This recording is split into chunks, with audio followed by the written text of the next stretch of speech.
was out, well, you were kind of doomed at that time. So in my book, My Wooden Wings, as I told you, I wanted my main character to be a female. She's 15 years old. She lives on a dairy farm with her parents and her 4 brothers, and being the only other woman in the house besides her mother, she does kind of have to end up taking on the responsibilities of the woman of the house because her mother is very sick and really can't contribute anymore to the functioning of the family. And because the mother is so sick, Vivian finds herself really needing a way to release the stress that she's feeling. And she does this by ski jumping. But she must jump in secret. And the reason being, well, because of this. This is a very famous picture that you may recognize, having been on the front page of some very famous magazines in the past. And it's exemplifying at the time how women were struggling to receive their equal rights. The suffrage movement was in full force. The women were first allowed to vote in 1920. However, there were many inequities between men and women that still had not been overcome. And we're still dealing with that in many ways now. In this particular case, in the case of my book, the inequity was that girls were not allowed to jump. Now, I did talk to the president of the Women's Ski Jumping USA team, Dee Corradini. They're located in Salt Lake City. And she told me that there is documentation of women ski jumpers going as far back as the 1880s, but none in the United States of America. More so in the European countries where maybe it had been around for a longer period of time and it was just more accepted, but nothing in the United States of America. So Vivian has to jump at night. This is a picture of an Olympic ski jump, and I think it's awesome. If you look at the slope of the ski jump, you can see how the stadium standing has been built into the landing slope. And you can also see that the ski jump is lit by electrical lighting. In the 1930s, the Rural Electrification Act had just been passed at about the time that my book was written, or that my book takes place. And so a lot of the farms in this area in the late 1930s didn't have a whole lot of electricity, and if they did have it, they particularly just had it, in their house, maybe in one room, maybe 2. Maybe they had one light on the outside of their barn or just inside the barn. But besides that, there was not a lot of electrification of the farmhouses and the farms here in the late 1930s. So Vivian has to jump by moonlight. And you all being Wisconsin folk know that when there is a lot of snow on the ground and there's a very full moon and you go outside, it's like walking almost in daylight.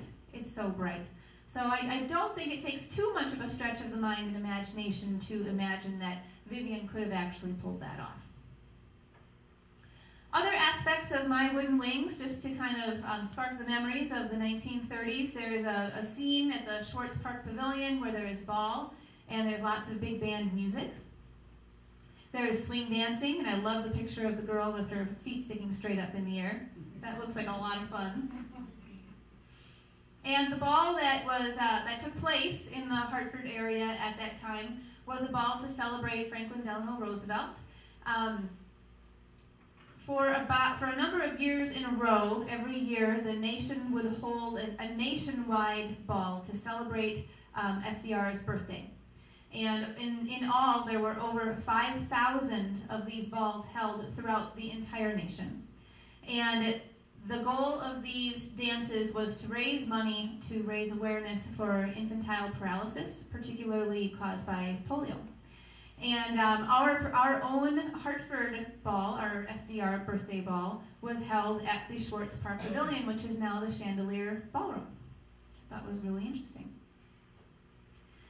So let's talk a little bit more about the storyline of Mom being sick with diabetes.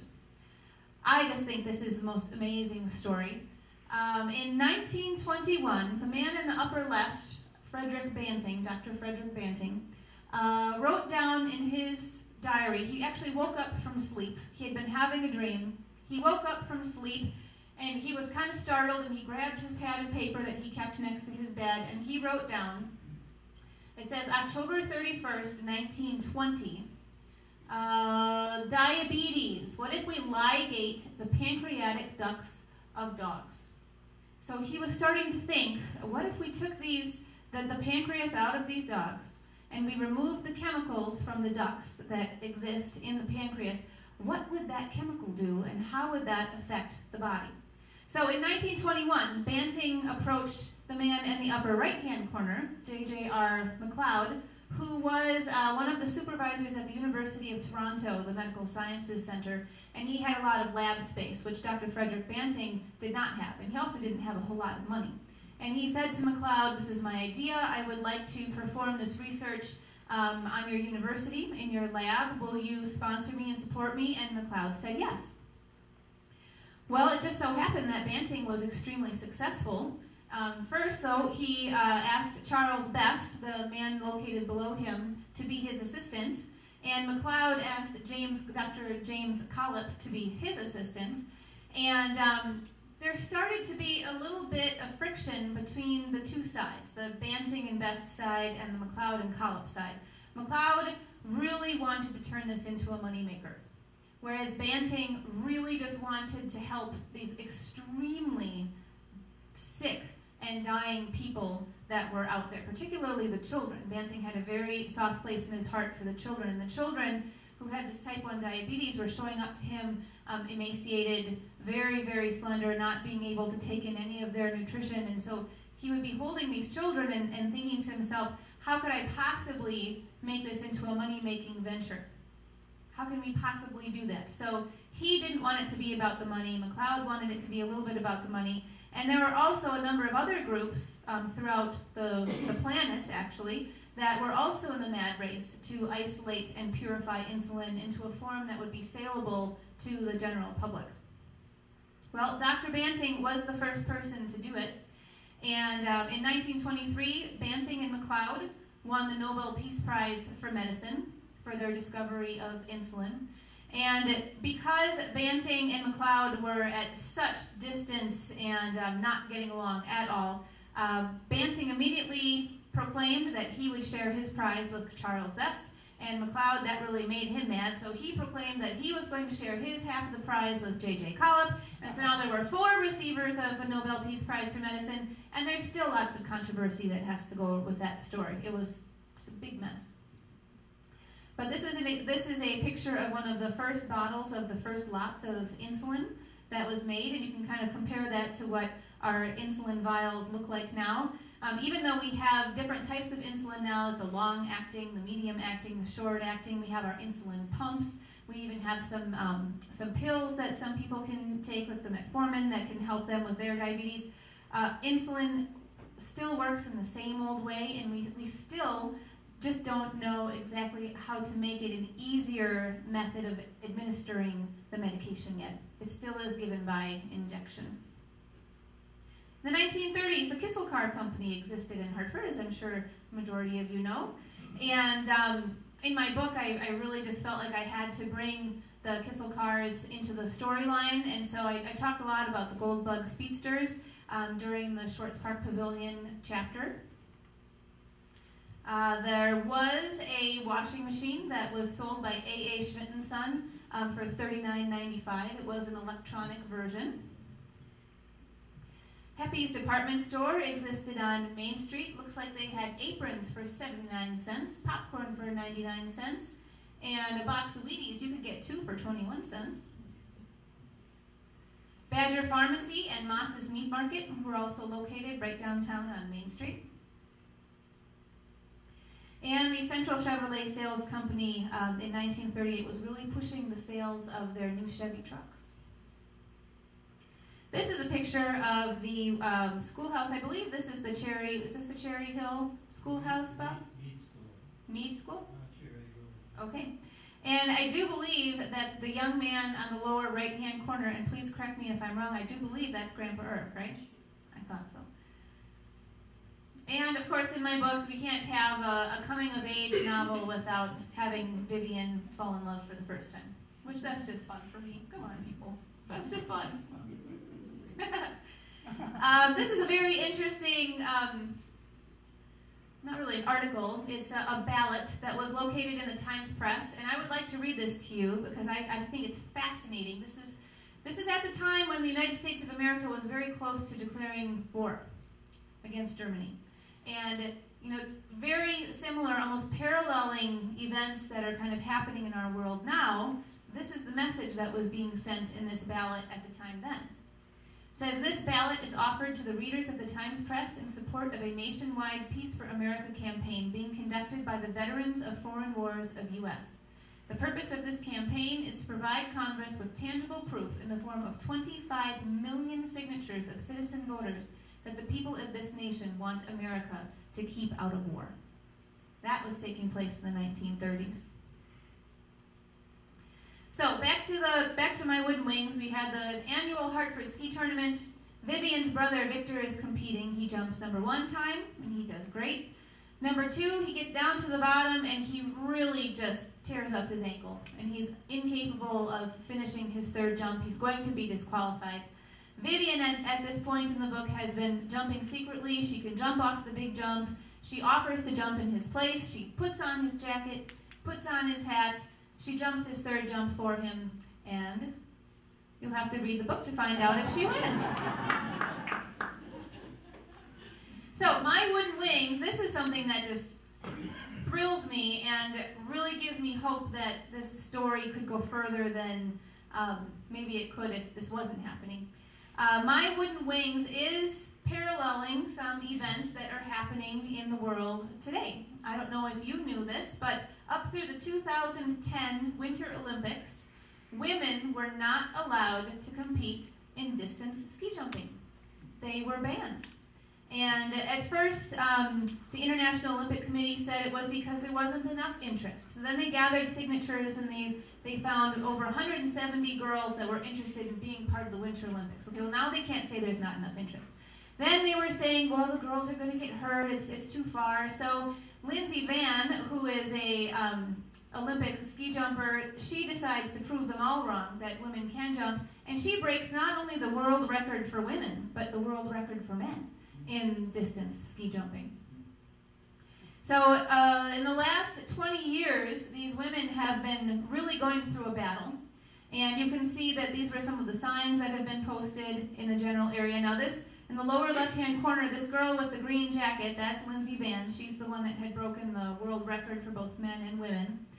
This girl just to her left with the white shirt and the long brown hair, her name is Sarah Hendrickson, and she is currently, right now, the world champion women's ski distance jumper. And then the woman just to the right, a little bit older woman to the right of Lindsey Vann with the kind of a tan peacoat and the shorter hair, that's Dee Dee Corradini, and she's the president of the Women's Ski Jumping USA team.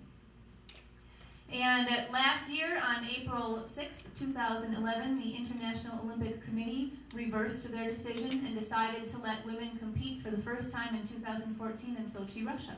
So this is the team that will be representing us, led by captain on the right, Lindsey Vann, and world champion on the left, Sarah Hendrickson. So that'll be very exciting. So in that 2014 Olympics, these girls will take their skis and they will climb up the slope. Actually, they'll probably take an elevator, but we'll just use our imaginations and imagine they're climbing the steps. And they'll get to the top, and they'll look down and they'll see what that looks like, which is kind of daunting. They'll get themselves ready at the top, and they will let themselves go. And you know what's interesting? If you look at this picture real close, in between the skis, all the way down, are little tiny pine trees. That's how they give them their straight line to go down. They do it with little tiny pine trees. And then they will fly off the end. This is an Olympic ski jump from many years ago. And they will fly through the air. This is now the standard flying position. It used to be that the skis were actually held together in front of the body with the ski tips directly over the face. And I don't remember what year it was that it changed to more of this kind of like an open spread form. And then they will land. This is the typically accepted position for landing in distance ski jumping. And they will hopefully come to a graceful stop at the bottom. just like the farmers used to do in the 1930s with the Ashippun Ski Club. So My Wooden Wings, besides being in book form, I have written the accompanying screenplay. I would really love to see this be made into a film. It's a very visual story, and I think the film itself would be very moving and touching, and I think that it could give some great exposure to our area here. You can kind of see the difference in screenwriting form versus book writing form. I gave you just a little bit of the screenplay on the right-hand side. So anything that's narrative starts on the left-hand margin and works its way over. And then anytime a new speaker is speaking, their name is in the middle in all caps lock, and then you have their speaking part on the side. And then anytime a new person is introduced in screenplay, as is Joseph Hostat down here, the new name is in all caps, and then their age follows in parentheses. And it's typically thought that 1 page of screenplay equals 1 minute of film time. And most Hollywood producers and directors don't want to produce anything more than 120 pages because a 2-hour movie is already, that's a big budget movie to make a movie that lasts that long.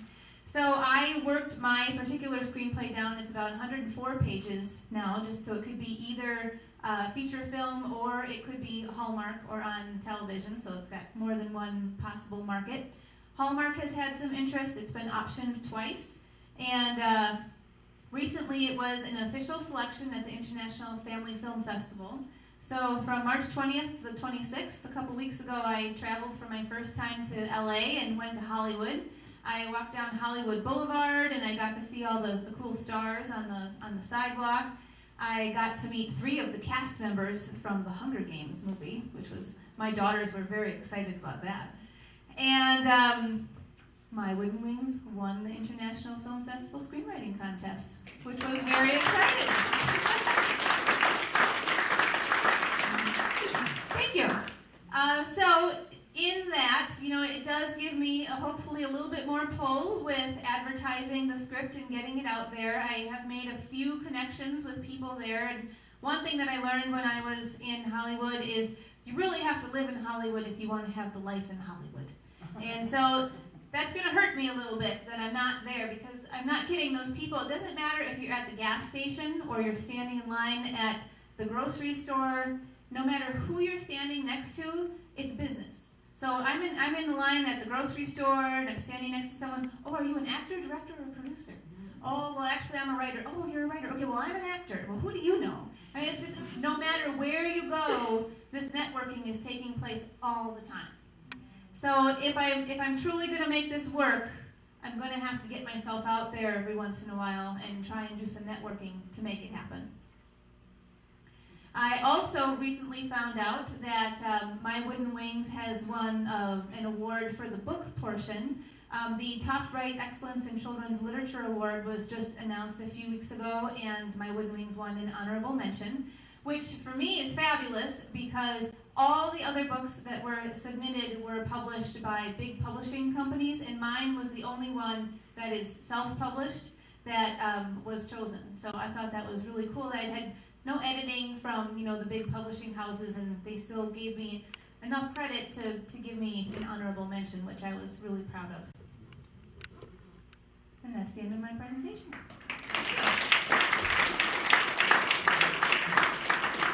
So at this time, I know we have a film clip that we're going to see pretty soon. Does anybody have any questions or stories that you'd like to share, or comments, or anything at all?